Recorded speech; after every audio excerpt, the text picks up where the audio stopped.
छत्रपती शिवाजी महाराज पाहिजे पण शिवरायांची समाधी शोधणारे फुले नको. संभाजी महाराज पाहिजे पण त्यांचे तुकडे गोळा करणारे महार नको.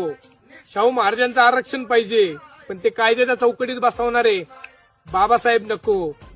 मुलींना शिक्षण पाहिजे पण त्यासाठी समाजाचे दगड धोंडे खाणाऱ्या सावित्री नको. वारे समाज बुद्ध विचारांचा सम्राट हाय, ज्योतिबा फुल्यांचा सत्यशोधक हाय, शाहू विचारांचा पाईक हाय, कबीराचे डोहे मनात हाय. अण्णाभाऊ आणि शुभ माझ्या मनी, अण्णाभाऊ आणि शुभ माझ्या मनी. जातीवाद्याला ठाकून सांगतो, जातीवाद्याला ठाकून सांगतो, मी फक्त माझ्या भीमाला म्हणतो.